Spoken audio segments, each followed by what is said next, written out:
Hey everybody, this is Steven from PopCultureMaven.com. We're back with this week's big new comic book review show. Um, yeah, it's a big week, kids. We're just going to dispense with a lot of the small banner. We're going to try to get through this as quickly as possible. There's just a ton of books this week. So first up, we have Helen of Wyndhorn, number one, written by Tom King with artwork by Billiquis Evely.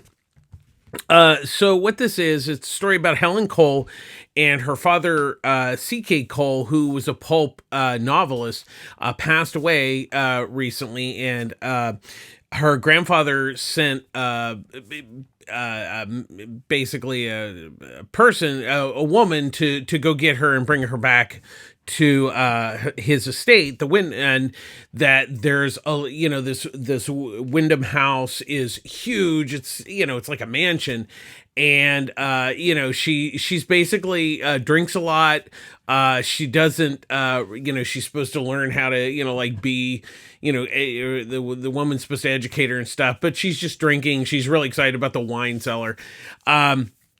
And then I won't give it away, but there's a reason that her father wrote pulp novels, and that's all I'm gonna say. This is really good. This is the same team that did Supergirl, Woman of Tomorrow over at DC, and it really is. It's interesting because I would liken it in some ways to Robert Howard's, Tarzan and stuff like that, and Conan. With the pulp aspect of the story. Tom King really just, it's a really good first issue. You get to know Helen really well. You get to know the situation, which is really important. And then when there's kind of that twist at the end, you're not so much shocked. You're like, oh, this is kind of weirdly makes sense to what's going on, with the family. And obviously her grandfather's going to have a big, key to in the story, going forward in this. So it really is good, and Evely's artwork is just gorgeous, as we all know. She just really knocked it out of the park on this book, and it's really a lot of fun. It's a good, solid story with gorgeous artwork. Definitely a must buy this week. Next up, we have Batman Dylan Dog number one, by Roberto Rossini. Written by and with artwork by Gigi Cavanago and Werther D. Eldra. So this is done by the Italian team who does Dylan Dog, and the only thing you really kind of have to know about Dylan is he's more of a suave, debonair version of John Constantine, where John's kind of like a jerk. Dylan is a lot more suave. And so what it is there's a connection between the Joker, which is obviously the Batman villain, and the Professor Zabras, who's like a villain for Dylan Dog, and there's a connection there that they have. And so Joker goes to London to meet with Professor Zabras, and so Bruce follows the Joker there, and so he ends up having to team up with Dylan, in this kind of mystery that's going on. And of course, along the way, Killer Croc and Catwoman join the fray on this story, and then of course there's zombies. So it's kind of crazy. The one thing I really did appreciate about this is it's basically a double-sized book for only $5. So you're definitely get your bang for your buck on this one. The story was a lot of fun. It's not particularly deep. It's a typical kind of team up. Here's Dylan, here's Batman, and we're throwing in some other things, and it's a pretty basic story, but it moved really well.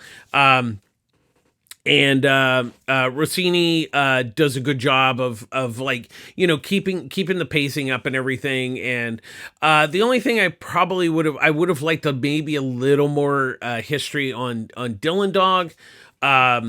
maybe a preface to that might have, page might have been good, to kind of explain him and then explain Batman, even though we all know about Batman. But it just would have been a nice touch. But I don't think you're missing a whole lot. You just kind of have to know that, he's kind of a John Constantine type character, but not as much of a jerk. And he doesn't smoke. The artwork by Kevin Go and Dirella is really, really good. The only thing is it does look like it's originally drawn for like like a larger format. So there's kind of a bit more of a border at the top and the bottom, but it doesn't really, it's not shrunk too much to I could be wrong on that, but it does fit really well. And it really is a really good looking book. And like I said, it's just kind of a fun team up story. It's not really deep or anything, but it does a good job and it's a lot of fun. Next up, we have Black Widow and Hawkeye #1, written by Stephanie Phillips with artwork by Paolo Vanelli. So what it is Hawkeye is accused of assassinating the Russian foreign minister, and that's so there's that. So Russian assassins are hunting down Cliff, and so Natasha, Black Widow, gets word of this, and goes to try to find him, to try to find out what's going on. The weird thing is that she has the symbiote Venom as a kind of a costume, so that makes no sense to me. I mean, that came out of left field, and I'm like, okay. It basically, it's kind of an okay story. There wasn't anything that was particularly hugely compelling about it. And then there was the whole Venom thing, which I don't know, really didn't make sense to be in the story. I mean, it just seemed like an afterthought, or I don't know what's going on with that whole thing. The artwork's nice. It's not fancy. It does the job. It's just kind of an okay story, and it wasn't. I like both characters, but it wasn't anything to jump up and down about. It was just kind of okay in the end. So I wouldn't, I wouldn't, it's not a really big recommendation on that one. It's kind of okay. Next up, we have Thundercats #2, written by Declan Shelvey, with artwork by Drew Moss. So this continues the story. The Thundercats, their world was destroyed, and they're the last of their kind. So they come across, the mutants, they battled the mutants in the first one, or the mutants, as in the show. And they ultimately stumble across Mum-Ra's pyramid, and so that's how the connection, how they get involved together. And then there's a new character that was never in the series, Kalisa, and she was kidnapped by the mutants, and whether she's like a spy or something, we don't know yet. And also we're dealing with ramifications of the first battle with the mutants, where the Lion-O sword was destroyed. And Lion-O is a kid in a human body, kind of like the Captain Marvel thing. So there's the threads going forward. Shelby's done a really nice job of capturing the feel of the original animated series, but really doing a new story. And then Moss's artwork's nice. It's surprisingly good. And I think even if you're not a huge Thundercats fan, I think it's enjoyable, and I still think it's worth checking out. So they're Shelby and Moss are doing a good job on this. Next up, we have Sinister Sons #2, written by Peter J. Tomasi, with artwork by Vasco Gorgiev and Dave LaFontaine. So I messed up last month and I said it was one son and one daughter. I was totally wrong. That's why they call it Super Sons. So I did put a note in the comments on that one, because I totally had a brain fart on that one. So what it is Sinister Sons steals Lord Zod's ship to go back to get revenge on Sinestro. And they basically, it's, the two kids fight, big surprise, and they end up getting eaten. They get eaten by a space whale, and they're going to have to try to figure out how to get out of that, because obviously they're not working well as a team. Whether that happens, we will be. We'll wait and see on that. It's a fun little book. I mean, it's one thing it's definitely got going for it is it's charming. It's not mind-numbingly brilliant, but then I don't think it's trying to be. And I definitely give Tomasi points for making it an entertaining story. The artwork by Gorgy Van Lafontaine is good. It really, captures the fun spirit of the script, and I think it's a fun little book, and that's why I think it's worth checking out. Next up, we have Little Black Book #1, written by Jeff McComsey, with artwork by Felipe Cunha.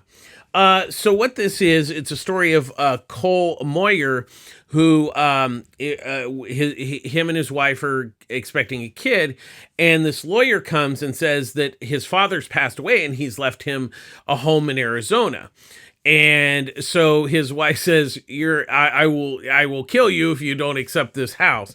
So they go to the house, and Cole is he's a handyman and a contractor. So there's a leak, and he just he cuts a hole in the ceiling, and he discovers this black book with phone numbers and kind of weird stuff. And so one night his wife is out driving on the highway, and she accidentally hits somebody and kills him. So she calls Cole. He before he heads there, he calls a phone number in the Little Black Book, and a quote unquote officer comes to clean up the scene. So we kind of know, and there's also a flashback to Cole's father, when he's much younger, where Cole finds a gun in the house and his mom is not too happy about it. So obviously we know that the dad is really mixed up in some really, kind of darker stuff, especially the Black Book is a tip off to that.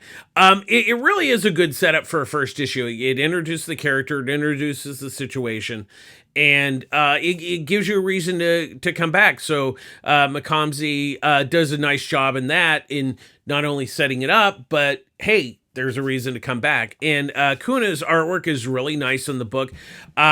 This is, AWA is becoming quite the little surprising company here. This is a really surprisingly good book, and well worth checking out this week. Next up, we have Pine and Merrimac #3, written by Kyle Starks, with artwork by Fran Galan. Now, this actually came out last week, and I missed it, but I definitely wanted to review it because I'm really enjoying this series. Leanna and Parker. So Leanna is an ex-cop who, her sister was kidnapped. That's why she became a cop. But she really couldn't handle she couldn't handle being a detective in murders, which is too much for her. And Parker, her husband, was an MMA fighter. So basically, Pine and Merrimac is the corner where their office is in this little town. So what we've discovered in this, so there was a girl that's kidnapped, so she decided to take the case. And they went to an island where they discovered this town cult. So what it is so now they got away from the island in the last issue. So this issue, they're infiltrating the cult, and basically they find out it's some weird ritual, and they're killing the women. So they don't know why, but it doesn't look good at the end of the issue, because even though they're incognito in the cult, the cult, the head guy is like, somebody here is not supposed to be here. So Leanna and Parker in deep trouble at the end of this issue. I really like this book a lot. I'm a big fan of Kyle Starks. I really like he really is, the scripting of this is really good, and Galan's artwork is just fantastic. It's really a good looking book, a solid story, and it really, when I get to, especially every issue I get to the end, I'm like, oh, I just want more, and I have to wait 30 days. So that's actually a really good thing. If you're bummed you have to wait 30 days, that's a sign of a good comic. So definitely continue to check that out. Next up, we have Ultimate Black Panther #2, written by Brian Hill, with artwork by Stefano Caselli.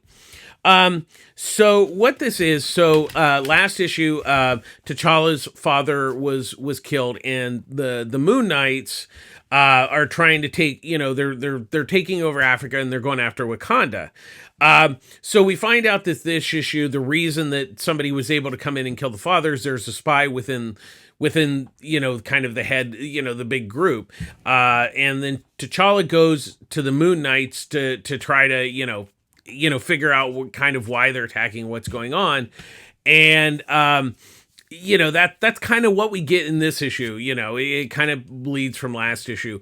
I think the thing I've struggled with this book, it's not that it's bad, don't get me wrong, I don't think it's a bad book.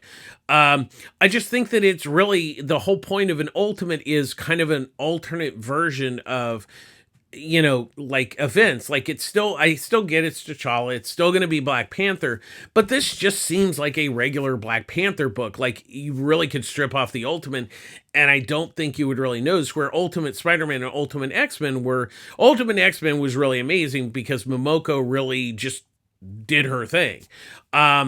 With Ultimate Spider-Man, it's taking, it is that different look at Spider-Man, where Black Panther, to me, isn't really much different. Now, I'm not saying it's bad or anything. I expected something different. I expect a different feel. Not necessarily that it doesn't have to be T'Challa, but it seems like a regular Black Panther book. That being said, I still think this is a good book for new readers, and I think in that case, it's actually a good book. So if you're not a regular Black Panther reader, I think that it's good. And if you are a regular Black Panther, you're probably going to like this. I just think, to me, I just wanted more out of it. That's not a knock on the book. I think the book's okay. It's just I expected more.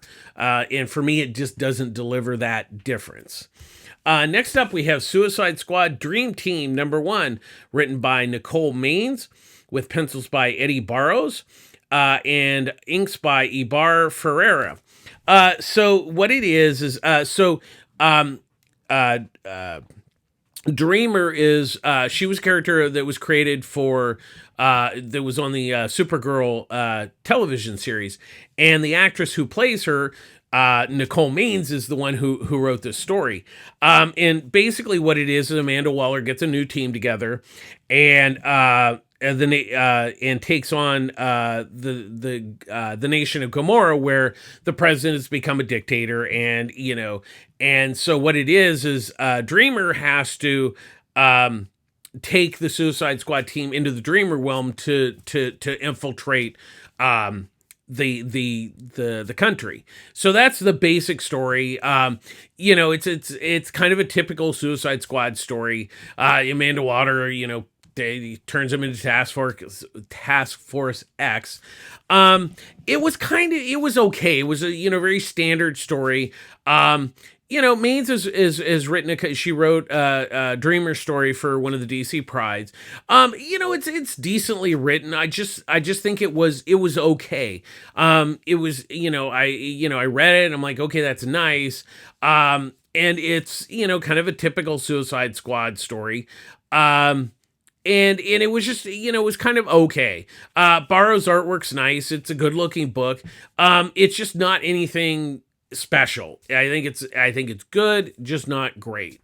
So that's kind of where that ended this week. Next up, we have Transformers #6, written and drawn by Daniel Warren Johnson.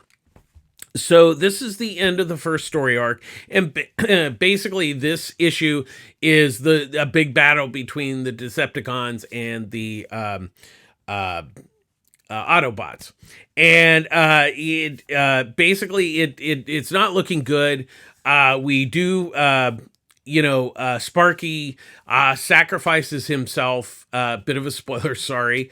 To save his son and the Autobots. So, it's really, it's just a big battle issue. Daniel just knocks it out of the park on that. The story has been really good, and I think the really great thing that Johnson has done here is really, you're given characters. You actually care about all the characters, and especially like the human characters. I think that's the one thing that They are on Earth and they're a key component of the Transformers. And I really like that he's done that in this first story arc.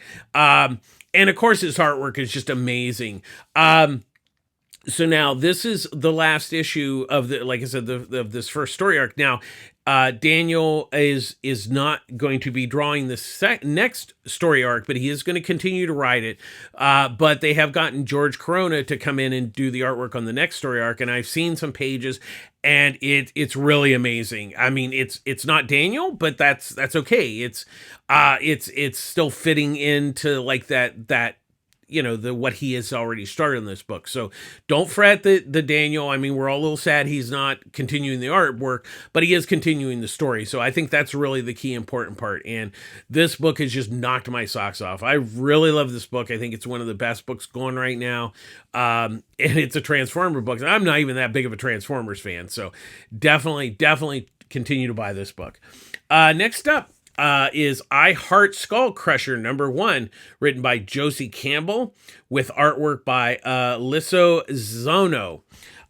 So what this is there's an 18-year-old girl, Trini, and let me say this is a post-apocalyptic story, because we haven't had hardly any of those lately. And so she wants to join the Screaming Paintball games, where basically it's kind of like, think of soccer, but you to get the ball to the other side, you can literally kill people along the way. And of course biggest competitor in that is Skullcrusher, so that's her idol. So she's been training her whole life to join the league. And to join the league, you have to use water. Water's like money in the future. So what it is she tries to get a team together, and they screw her, steal her water and everything. And then these two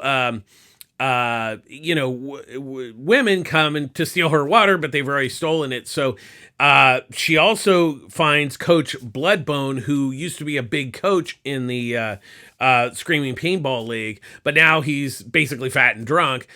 And so she, with the two girls that came to steal her water, she's putting a team together, including the coach. She kidnaps the coach. I liked it. I don't know that this book was for me. I think it was. I think Campbell's story it's a good, solid first issue. I will definitely say that she does a good job of setting everything up, and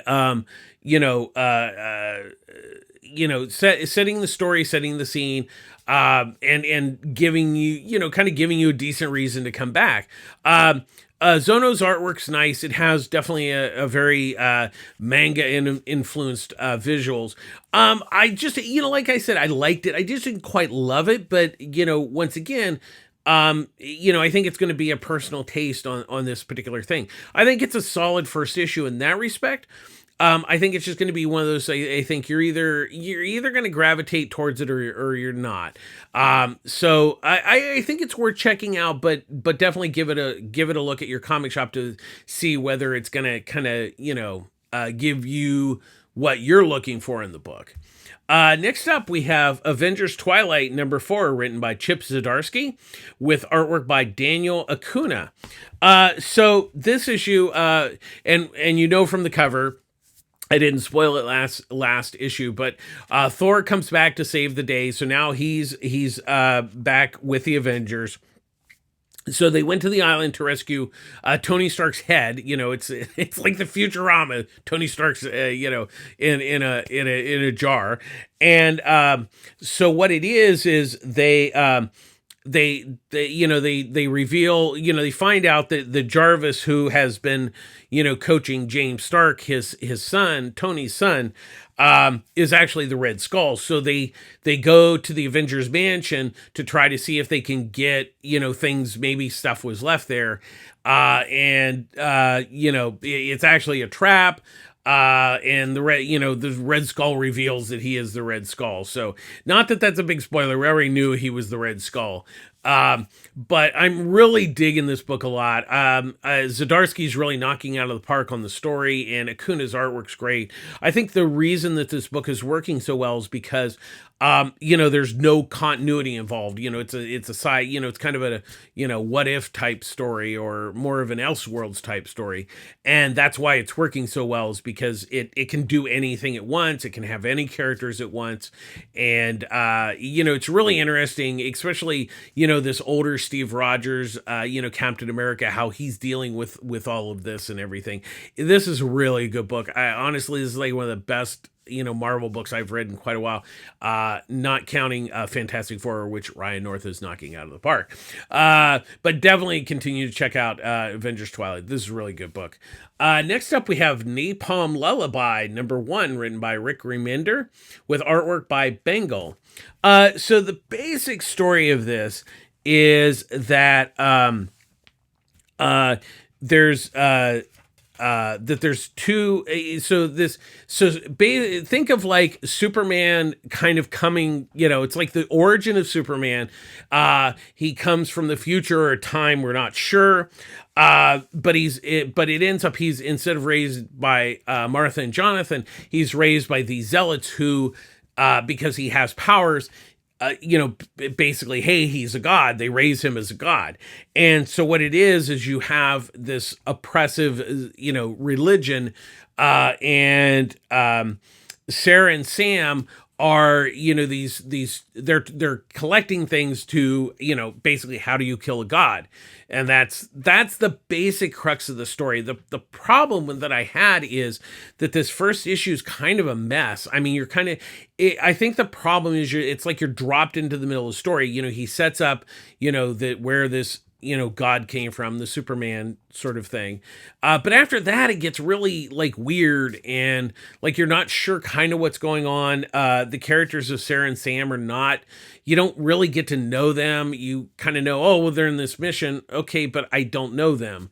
And it's really kind of a bit of a sloppy first issue, as far as the story goes. I mean, Bengal's art's really nice and it's a good looking book. I just don't know, like, I'm really confused by the story. I mean, I get the basic plot elements that Zdarsky's doing, but I don't really have a connection. And that to me is where the book kind of really struggles in this first issue. Next up, we have The One Hand, #2, written by Ram V, with artwork by Lawrence Campbell. This continues the story from the first issue, where there's these murders, and the killer leaves this cipher, but they discovered that in the last issue that he has like a sixth finger. And so Detective Nassar, who was retiring, decided not to retire because he wants to, it's still his case. And so what happens this issue, he's digging deeper, trying to find, he discovers this person with the sixth finger, but it also, the downside to it, it's unraveling the case of that they had caught somebody for the murder, and apparently it's not them. So the old case is unraveling, and he's still trying to find the killer. And he comes across where these rich people have these parties, but they use parts from like the sex robots that, we encounter from the first issue. And it gets really strange, but I will give Ram V that, as weird as it kind of gets, he really keeps it, in a weird way, grounded. Like because once again, that Nassar is still the focus of the story, and he, even though there's weird stuff going around him, as long as he keeps that focused, it's, he kind of holds your hand through the story, which is very important when you kind of start doing weird stuff. And Campbell's artwork's really nice. I'm really digging this book a lot. It's a great murder mystery, kind of detective noirish type story. And I'm really digging it. I like it a lot. So it's still definitely well worth checking out. And if you missed the first issue, I know that there was a second printing that came out this week, so you can pick up both the first and second issue this week. So check it out for sure. Next up, we have Action Comics number 1063, written by Jason Aaron, with artwork by John Timms. So this is the third and final part of the first of Jason Aaron's first story arc with Bizarro. So Bizarro has, because Superman's vulnerable to magic, Bizarro has been enhanced by magic. So basically he's turning the world into Bizarro world. And so the last issue is that Superman went to find the one person that will help him, which is the Joker, because the Joker is basically crazy and bad, and now because everything's the opposite, he's good. So Joker helps him to restore the world, and he helps Superman try to figure out that he really can't just physically beat Bizarro, he has to mentally beat Bizarro, and that's the crux of the story. I really have to give it to Jason Aaron. I think this first story arc was really good. In the fact of he picked a foe of Superman's that you really wouldn't think of, that most people don't really think about. Bizarro's, kind of more of a joke in a way, because he's like backward Superman. So I really like that he, turned him into like a really, good villain. And then Tim's artwork has been really, really good on this. The only thing that scares me is that there's a big Brainiac story arc coming up, and I think it's going to cross over with a bunch of books. That always makes me a little nervous, especially with, kind of this, soft reboot of, with Aaron coming onto the book. And I will say Tim's artwork, once again, is just absolutely stunning on this book. So definitely check out this first story arc, and we'll kind of keep our fingers crossed that the Brainiac thing doesn't spiral out of control into like 50 different books. Next up, we have Petrol Head number 5, written by Rob Williams, with artwork by Pi Par. So this is the last issue of the first story arc. Now, just to let you know that the story is going to continue, but with the last issue, and then the trade's going to come out in, I believe, June. But what it is so Lupa and Petrol Head are trying to get these nanobots, because her father created the nanobots, and the O and the cops are basically trying to stop them. And so, that's kind of where this issue somewhat ends on a cliffhanger. I mean, because obviously there's going to be the next story arc, hopefully. But I really dug this book. The artwork's amazing, but William's story is really good, and I think it's interesting how, once again, Petrol Head and a lot of, his friends are robots, but, they actually, he was just kind of retired and doing his thing, and, this Lupa was dropped in his lap, and he really comes to her rescue, which is really intriguing. Plus, there's the whole racing aspect with that. I've really dug it. So if you've missed this, like I said, I know the trade's coming out, I think in like June, I think. But it is going to collect the first 5 issues. So if you've missed this book, I think it's well worth checking out. I've really enjoyed it, and I really hope that the for the second story arc to hopefully start soon, maybe around the time the trade comes out. Usually that's what they do. So fingers crossed on that one. Next up, we have Fishflies number 5, written and drawn by Jeff Lemire. So Franny and the Bug are hiding, because the Bug was basically this guy who killed attempted to kill or shot this boy at a convenience store. Boy's in a coma, and Franny befriends the Bug. And Officer Larroquette's trying to find, because Annie's disappeared, so he's trying to find her, but he doesn't know nobody really kind of knows about the Bug, but they come across this older couple that basically trapped the Bug in the basement, and they kind of know about the Bug, and we also find out that Helen, the mother of the boy that was shot, she's discovering that there is a history of like this Bug creature. And there is a past in this town of this kind of happening before. So she goes to Officer Larroquette to say, hey, there's something weird going on, and it's happened before. And, so there is kind of that past connection, and how that really opens up the story to like, wait a second, this is not just the first time this has happened. I once again, I'm a big fan of Lemire, and I really like this book a lot. It's having a lot of great twists and turns. Once again, the Bug is just like, yeah, he's kind of the bad guy, but it's like, what really is going on with this creature, and it's really quite fascinating. And there's a big twist at the end, which I don't want to give away, but it really is going to change the story, where things are not what they seem, and that there may be a different world. We shall see. But definitely, I love this book. It's really well worth checking out. I'm a big fan of Jeff Lemire's. I know his artwork is kind of, can be tough for people, but this is a really good story. So continue to check this out.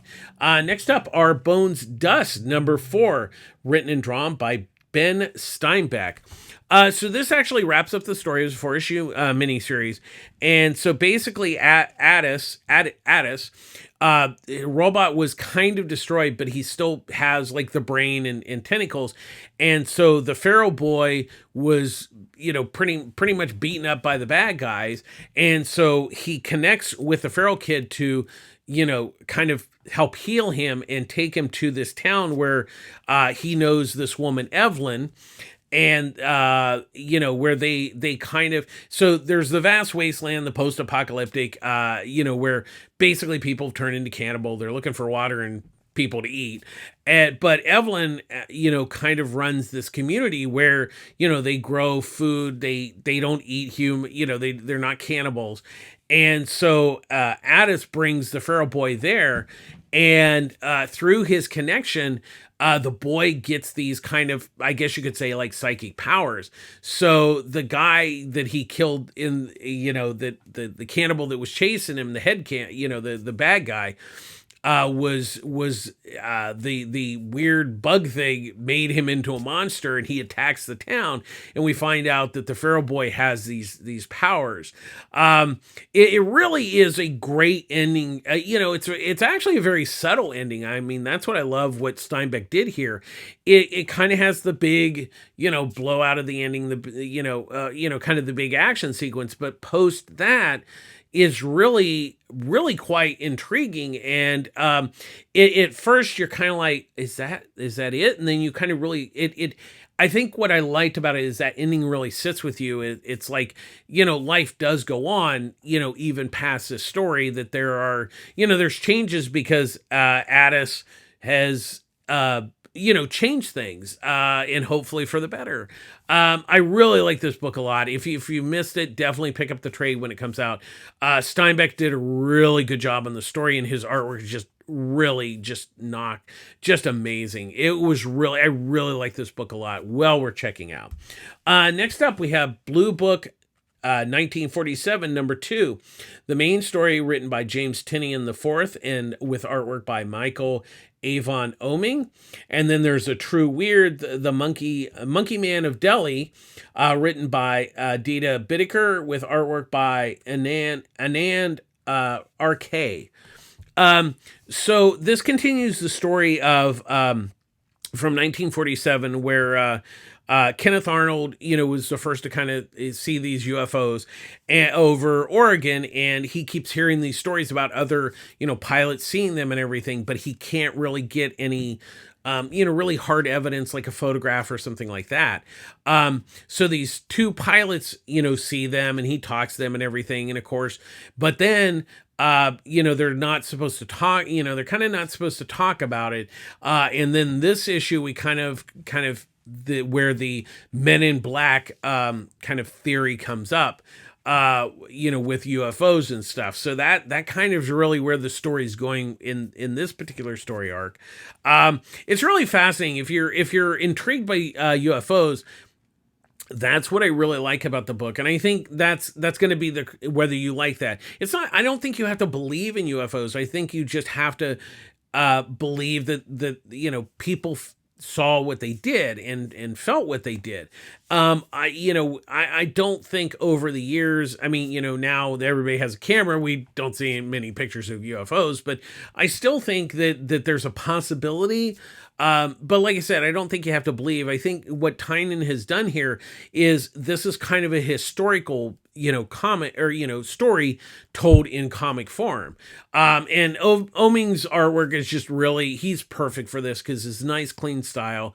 I really just like it. I also like the coloring, how the limited coloring palette on it. It's really good. The backup one was really good. They're just weird stories. This one is about this